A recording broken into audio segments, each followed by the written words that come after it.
ang GMA Regional TV, One Mindanao.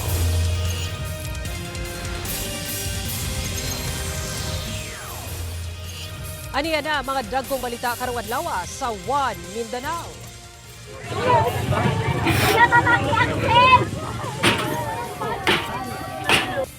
Lima ka bulan nga baby boy, patay human na tabunan og midahiling yuta ang ilang balay sa Barangay Marilog Proper, Davao City. Duha ka apuhan, samdan sab. Usa, patay, upat samdan, human nagbangga ang usa ka SUV sa kasugat nga pick-up truck sa Surala, South Cotabato. Duha samdan ug duha ka tindahan ang nadanyos human nadaro sa usa ka bus sulod sa Agora Bus Terminal sa Cagayan de Oro City. Halos napulo ka mga magtutudlo nga magsilbi unta isip Electoral Board sa Cotabato City nag-back out sumala sa COMELEC. Simbahang Katoliko, dunay bag-ong Santo Papa. Siya si Cardinal Robert Francis Prevost nga gikan sa Estados Unidos o Pope Leo XIV. Siya ang ika-267 nga Santo Papa. Kini ang GMA Regional TV, One Mindanao.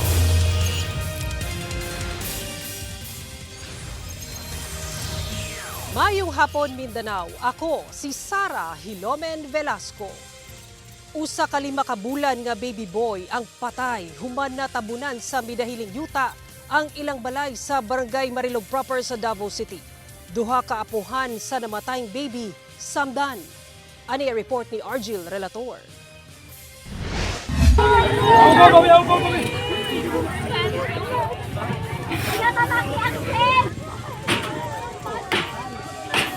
Pinaspasay ang nagginabangay nga mga residente sa pagpala sa bagang yuta nga mitamok sa usa ka balay sa Purok 3 Sitio Quarry, Mundo Hill sa Barangay Marilog Proper, Davao City, alas 9 Huwebes sa buntag.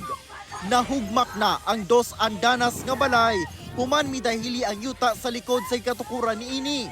Human ang usa ka oras nga rescue operation, nakuha ang lawas sa 5 ka bulan pa lang nga lalaking baby. Gidala pa kini sa ospital, apan patay na. Sumala sa BDRMC, ana sa 6 hangtod na 10 ka metros ang gilawmon sa pagdahili sa yuta paubos kung asa nakatukod ang natamukan nga balay.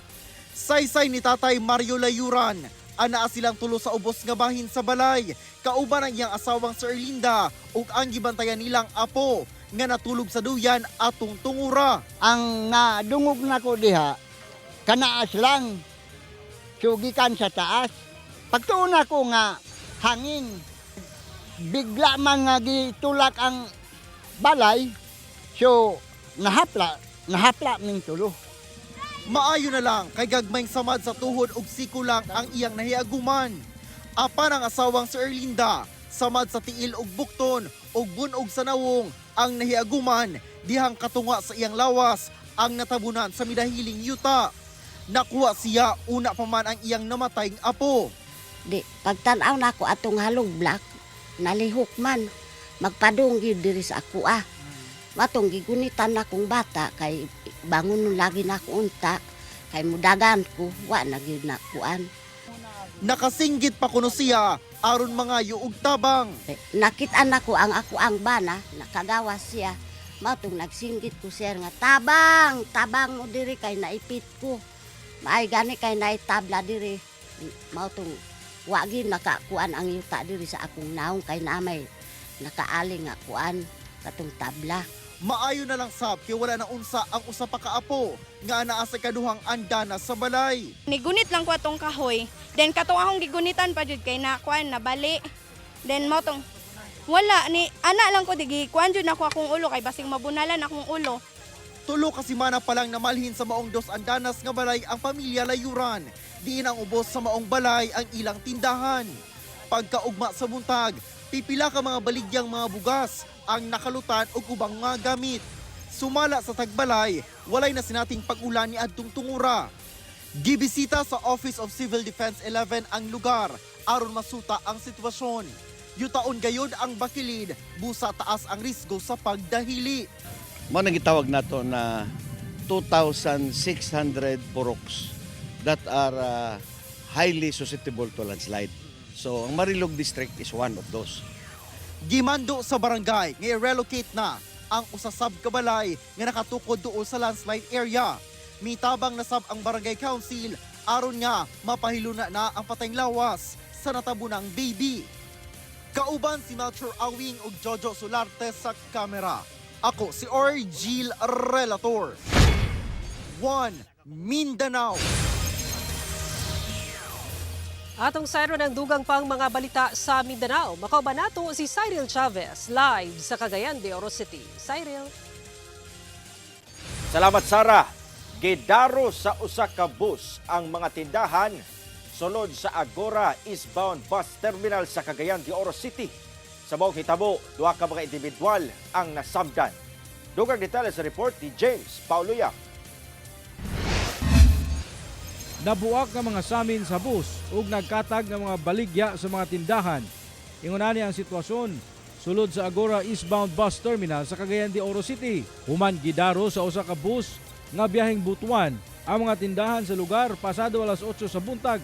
Sa maong hitabo, duha ka mga tawo ang nasamdan. Sumala sa usa sa mga biktima kinsa wala na miatubang pa sa kamera nga samtang naghulat sila og bus paingon sa Surigao City. Kalit lang miabante ang bus paingon sa iyang gilingkuran. Hinungdan nga napasok kini sa atubangan nga bahin sa bus. Hinuon samad sa tiil lang ang iyang naangkon apan ang babaeng tindera sa usa ka tindahan ang nakaangkon og samad sa ulo. Hinungdan nga gidala kini sa ospital. Paabot ako dito, gahilakan, akong tindera, yung mama na takiang naman to, okay man to yung mga gitakiang to, dito gitabang. So naigo yung mama Phil. Naigo po, na lock off daw dyan ang ilalo mo. Nasayran nga gimaneho sa dispatcher ang bus paingon sa loading bay area aron pasakyan na unta og mga pasahero. Sanglit nagkaon pa ang driver. Wala mo sulod ang neutral ba, nabuyan ang clutch. Hindi ulpot siya. Routine na mga nilago, ang dispatcher mo parking sa kwan, kaya ang mga driver mamahaw. Ang dispatcher mo plaster. Padayon pa kuno nga ginaimbestigahan sa Traffic Enforcement Unit sa Cagayan de Oro City Police ang insidente. Ginahulat sa kapulisan ang desisyon sa mga banay nga nasamdan sa aksidente. Apan gipaniguro sa tagdumala sa bus terminal nga magpadayon ng ilang operasyon taliwala sa maong insidente. 24 hours operation, walay sagaba sa pasero. Padayon ng yapo ng 24 hours ang biyahe. Kauban si Makoy Sempron, James Paulo Yap, 1 Mindanao.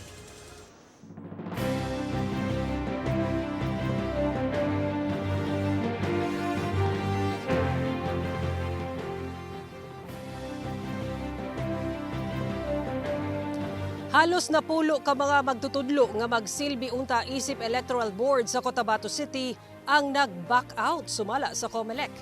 Atong sayro ng detalye niini sa report ni Efren Mamak nga live manukad sa Cotabato City. Efren. Sara, hinuon gipaniguro sa COMELEC nga andam sila kung doon na pay laing Electoral Board nga mo-back out sa adlaw mismo sa eleksyon. Anaa sa halos napulo matud pa ka mga magtutudlo nga magsilbi unta isip Electoral Board karong National and Local Elections 2025 sa Cotabato City ang nag-back out. Una pa man gipahigayon ang final testing and sealing sa mga automated counting machine o ACM adlawng Miyerkules. Gikumpirma kini mismo ni Cotabato City Election Officer Attorney Dindo Maglasang. So far, prior to the conduct of FTS, merong sumulat na less than 10 na teachers natin nag-back out, either chairperson or clerk. So when the FTS conducted the other day, ang ginawa natin is nag-augment kami ng PNP personnel also trained with the ACM. Dugang sab sa COMELEC, posible matud pa kining madugangan sa mismong adlaw sa piniliay. Apan, gipaniguro ni ini nga andam sila kung ugaling mahitabo kini. I'm expecting the worst. I'm expecting worst case scenario in the election day because we cannot prevent them if they will withdraw due to whatever reasons, threat or health reasons. So with that, ready naman kami ng aming contingency plan. Now we are coordinating with our uniform personnel who also will train so far ACM and also duly certified by the DOST or MOST here in Bago. Samtang gibutyag sa COMELEC nga atol sa final testing and sealing, Duna kunoy upat ka mga ACM ang nagkaaberya, gumikan matud pa sa technical problem. Sara, nagpaibalusab ang COMELEC Cotabato City nga karong Lunes ginatagan sa nila og prioridad ang mga botante sa vulnerable sector sama sa PWD, senior citizen ug buntis nga makaboto og sayo sugod alas 5 sa buntag hangtod alas 7 sa buntag. Sara. Okay, dagang salamat, Efred Mamak. TV ang GMA Regional TV. One Mindanao. Doon na bagong Santo Papa ang simbahang Katoliko. Siya, si Pope Leo XIV o si Cardinal Robert Francis Prevost nga gikan sa Estados Unidos. Nakabisita sab siya sa Pilipinas, dihang bishop pa siya. Ani a report.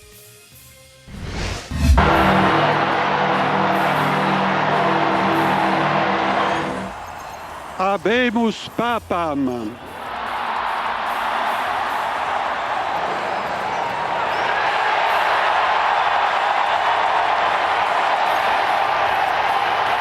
Human ang kapin 24 oras, nakapili na og bag-ong Santo Papa ang simbahang Katoliko. Siya si Cardinal Robert Francis Prevost gikan sa Estados Unidos, 69 anyos, ang ika-267 nga Santo Papa ug pinakaunang Santo Papa gikan sa Amerika. Gipili niya ang pangalang Leo XIV. Sa unang mensahe niya sa publiko, buot niyang mahimong abli alang sa tanan ang simbahang Katoliko.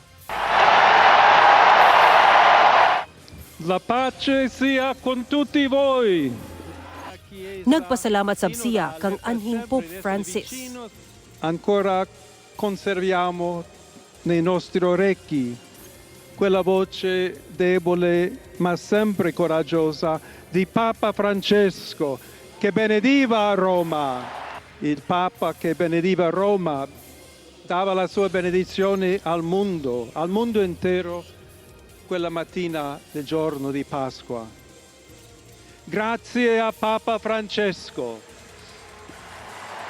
Paghigugma, pagkamanggihatagon ug pagkabuutan. Kini ang buot ni Pope Leo XIV nga mopatigbabaw. Dobbiamo cercare insieme come essere una chiesa missionaria, una chiesa che costruisce i ponti, il dialogo, sempre aperta a ricevere, come questa piazza con le braccia aperte, a tutti coloro che hanno bisogno della nostra carità, la nostra presenza, il dialogo, l'amore. Pipila kahigayon sab nga nakabisita si Pope Leo XIV sa Pilipinas, nga kanhi Prior General sa Order of St. Augustine. Lakip sa iyang giadtuan ang San Agustin Church sa Intramuros, Maynila niadtong 2010 kung asa iyang gipangunahan ang misa alang sa Intermediate General Chapter sa Order of St. Augustine. May bisita sab si Pope Leo XIV sa Santo Niño de Cebu Parish Priory sa Barangay Mohon sa Talisay City, Cebu niadtong January 31, 2004. Aron bendisyonan kini dihang bishop pa siya. Sara Hilomen Velasco, One Mindanao. Usa ka dakong meeting di avanse ang gipahigayon karong adlaw sa usa ka local party dinhi sa Davao City. Atong sayron ang mga katikaran dinha karon sa Ross Avenue, kauban si Argil Relator live. Argil. Sara lauman ang mga kandidato gikan sa hugpong sa taong lungsod party kamutambong si Pegayon karon nga hapon hangtod unyang gabi nga meeting di avance sa karon ato makita no dagsa na mga taga-suporta nga niabot dinhi sa may rotonda sa may Rojas Avenue, corner Ponciano Street. Gisugdan ang programa pinaagi sa performances sa mga talentadong Dabawenyo performers nga nipalingaw sa supporters samtang nagulat sa opisyal nga pagsugod sa programa. Gilauman ang pagtambong karon sa mga kandidato gikan sa 1st, 2nd ug 3rd districts ang mga konsehal ubos sa HTL. Gilauman sa pagtambong sa the third 10 senatorial candidates.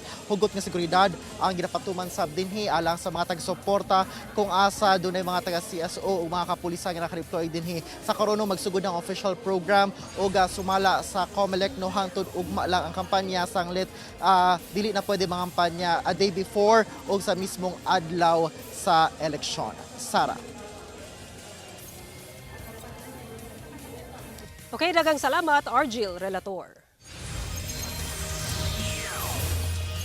Patay ang usa ka lalaking rider human na aksidente ang gisakyang motorsiklo niini tali truck sa Davao City.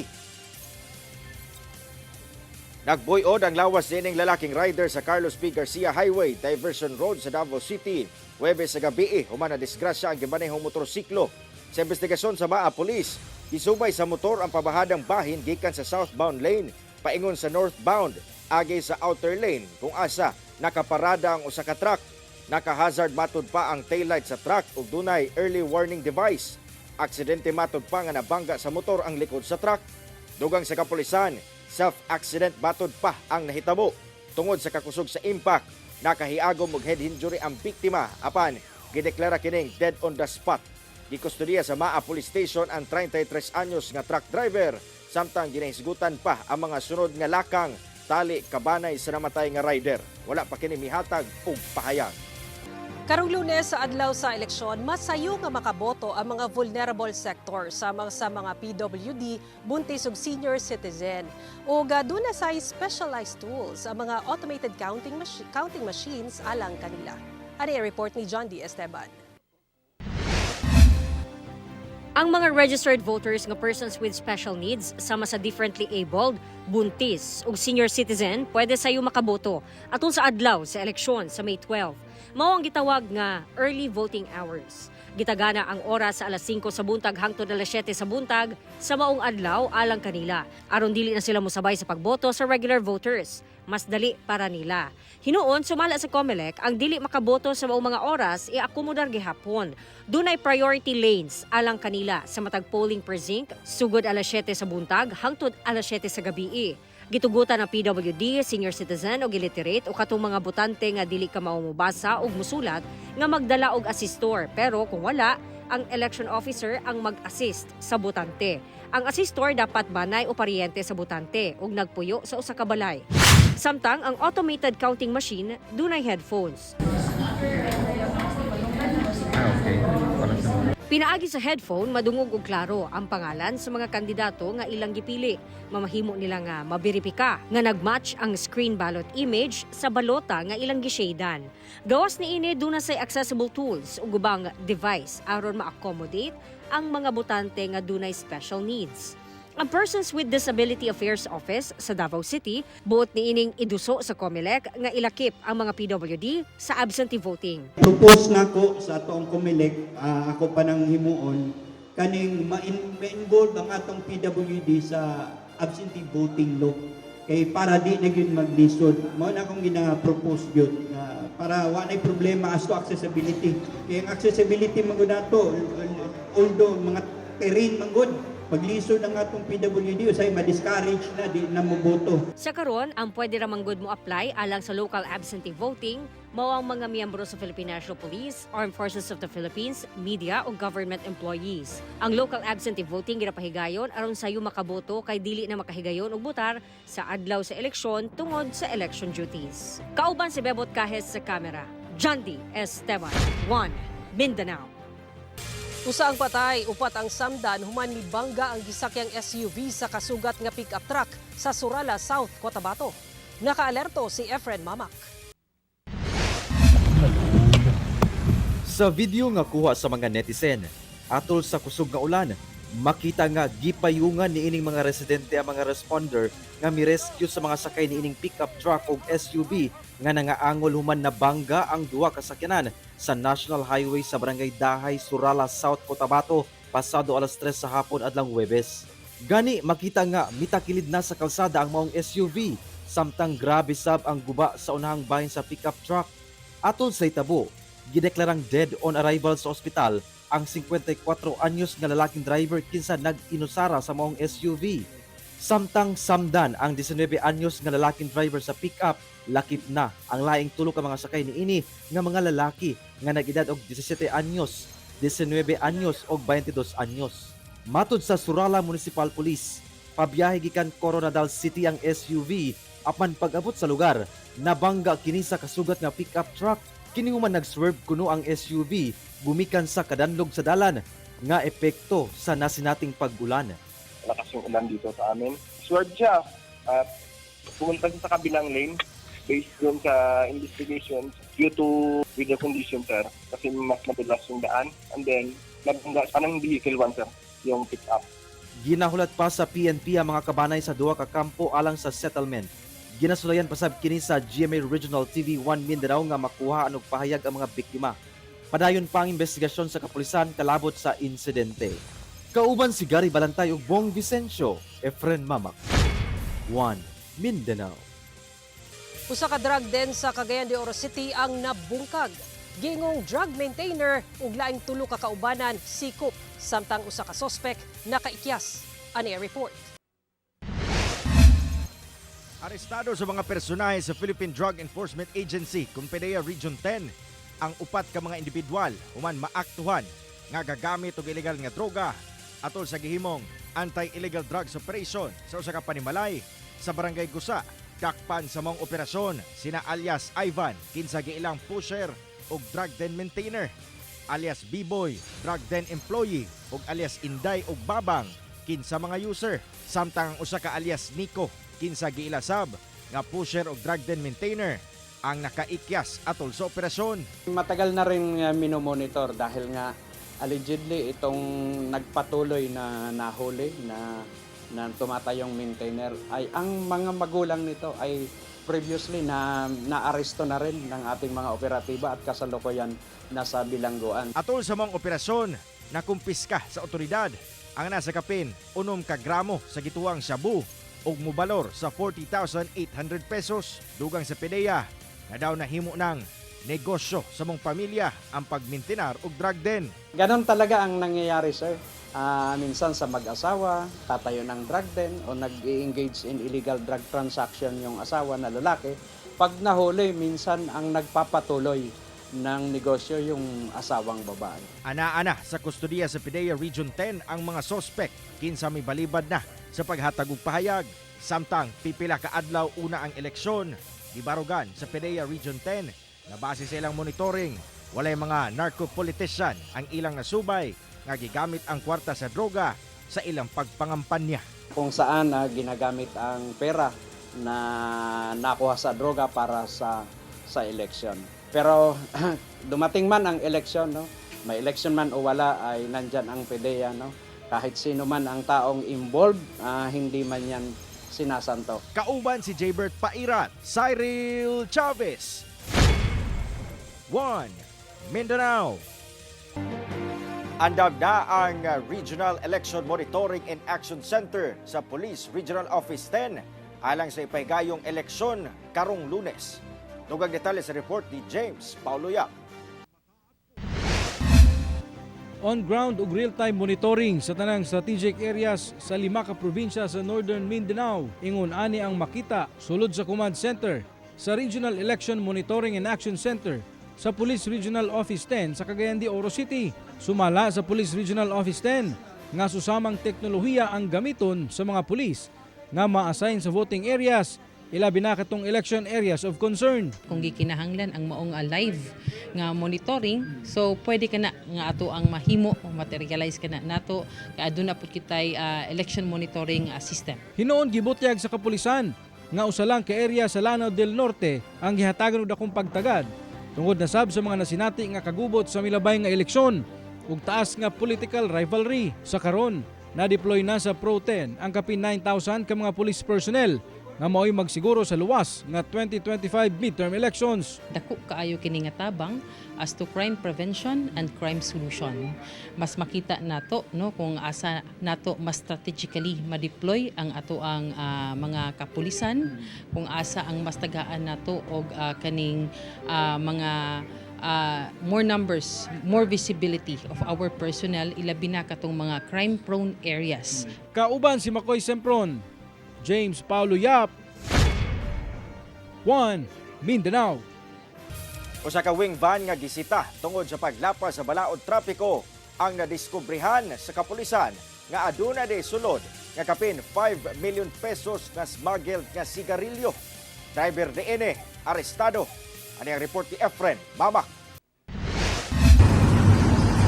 Mitambad sa kapulisan ang anaasa 137 ka karton sa mga smuggled nga sigarilyo human giablihan ang pultahan ni ining usa ka wing van truck nga giharang atol sa gipaygayong anti-carnapping operation sa PNP Highway Patrol Group 12 sa kadalanan sa Barangay Apopong, General Santos City pasado alas 10 Lunes sa gabi. Ang maong kontrabando mo kantidad sa kapin na 5.3 million pesos. Dakpan ang 40 anyos nga lalaking driver sa maong van kay walang mapakitang dokumento. Matud sa PNP HPG 12, una na diskrubihan ang mga kontrabando. Ang maong wing van truck giharang tungod sa traffic obstruction. In the presence of our law enforcers, mobile siya din, ni-park siya dito sa mga picking lugar kung sa di naka-obstruct siya.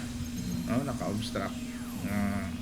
Gilayon nga gisita o gi-confronta gitanaw po ang iyahang mga dokumento o siya nitugan nga ang karga niya is kontrabando. Dugang sa PNP HPG 12 sa pagpangutana niini sa suspect, naggikan kuno ang maong kontrabando sa Palimbang Sultan Kudarat padulong sa Jensan. Apan igo lang kuno kini gisugo nga maghatod. Nahibawon sab nga ang maong suspect dunay daang kaso kalabot sa pagpuslit og smuggled nga sigarilyo kaniadto sa Surala, Cotabato apan nakapiyansa. Paglapas sa RA 10863 o Customs Modernization Act ang posibleng atubangon na sab sa maong suspect kinsa nagdumili nga muhatag og pahayag. Hello sir, pwede mi ka interview sir, pag mensahe sa imuha.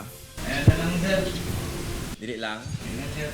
Sumala sa PNP HPG 12, magpadayon ang ilang mga operasyon sa kadalanan, ilabi na sa pagpahigayon sa eleksyon sa Lunes. Taran kami nga pulis, mugrinder kami og election duty without prejudice to our primary duty. Naagapon ta diha, magpahigayon ta diha. Heightened alert kita karon. Kauban si Gary Valantay ug Bong Vicencio, Efren Mamak, 1 Mindanao. Pipila ka mga individual lakip kabatan-unan ang naaktuhan o gipang-isyuhan og ordinance violation receipt sa Cagayan de Oro City LGU. Human nga naaktuhan nga nag-inom kilid sa dalan sa Coastal Road sa syudad. Aniya ang akong report. Naatlan sa mga nagrondang personahe sa Regulatory Compliance Board kung RCB sa Cagayan de Oro City LGU. Uban ang kapulisan kining pipila ka mga individual nga nag-inom kilid sa dalan. Nahitabo kini Martes sa gabi sa pagronda sa otoridad. Matod sa RCB, dakong kalapasan sa City Ordinance ang mag-inom sa pampublikong lugar. Yan yung mga gainom sa daplin sa dalan. Kay delikado man good, mao nang usa sa mga posibleng inumdan. Aduna unya bikil-bikil, nya nara ba sa dalan. Nya di pud mahitanahon kung ang atong kadalanan dunay gainom sa daplin nya maghukas-hukas. Samtang tutukan sab sa RCB ang mga reklamong naabot sa ilang buhatan sa giingong mga car shop kung nag-inom sa mga pribadong luna sa uptown area sa Dakbayan. Sa amendment sa 5133, considered gid siya nga public na dayon. So kung nay mag-inom diha, appeal gid na sa gibawal. Busa nanawagan sa bang RCB karon sa katawhan nga gilayong makigkoordinar sa ilang buhatan ug galing makamatikod og mga susamang aktibidad aron malikayan ang mga posibleng risgo nga hatod niini. Cyril Chavez, 1 Mindanao. TV ang GMA Regional TV, 1 Mindanao. Ipasaka og kasong vote buying ang kapitan sa Barangay Atanawe sa Davao City. Batok usa ka individual, human matud pa naaktuhan niini ang pag-apod-apod niini og sobre nga dunay sulod nga kwarta ngadto sa iyang mga residente. Pinagi sa iyang abogado, gipasangat ni Barangay Atanawe Kapitan Roel Ansal ang affidavit complaint ngadto sa Comelec 3rd District adtong Huwebes. Batok sa usa ka individual, nagsumikad ang reklamo diyang nakita matud pa mismo sa kapitan niadtong May 6 sa buntag ang pagdagsa sa mga tao sa balay sa taga-suporta sa usa ka kandidato. Din ang hatag kini og envelope nga gituoang dunay sulod nga kwarta. Nakumpirma matud pa niya nga kwarta ang sulod sa mong envelope. Nakatakdang ipadala sa Kontrabigay Committee sa Comelec Central Office ang maong reklamo. Mag-agad matud pa ang kampo sa complainant sa findings sa Comelec labot niini. Well, the incident was really nakita sa private complainant no nga naga-distribute og envelope nga naay kwarta.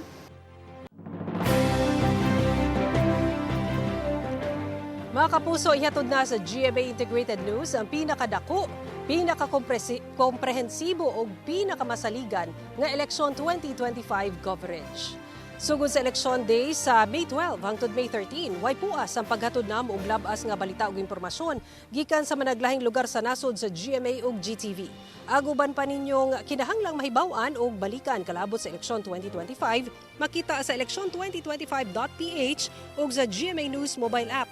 Pwede sa balikan ang mga interview ug debate sa mga kandidato aron matunan ang ilang mga plataporma. Mapadali sab ang paghimo ninyo og listahan sa kandidato gamit ang GMA My Kodigo. Ang pagbantay sa eleksyon 2025 dapat komprehensibo, dapat abot kamay sa Pilipino ug dapat totoo. Kapusong netizens, pwede mo mahimong kabahin sa pagbantay sa eleksyon 2025. Nakabantay ang Kapuso Digital Action Center alang sa inyong U-Scoop submissions. Kung doon na mo'y mga pangutana kalabot sa botohan o dunay nahuli ka mga istorya mahitungod sa eleksyon, i-share na kana sa U-Scoop. Pwedeng ipadala ang inyong entry sa U-Scoop Facebook page o i-post sa U-Scoop Facebook group. Pwede sab ninyo kining i-post sa inyong social media accounts. Basta gamiton lang ang hashtag U-Scoop. Samtang doon na sa Kapuso Digital Action Centers nga magbantay sa managlahing GMA Regional TV stations. Kung doon na kamoy mga balitang lokal, ilabi na sa Mindanao, i-share na kanamo. Mga kapuso, karong Domingo, Mother's Day na. Busang usa ka mall, dunay tribute alang kanatong mga inahan. Ani report.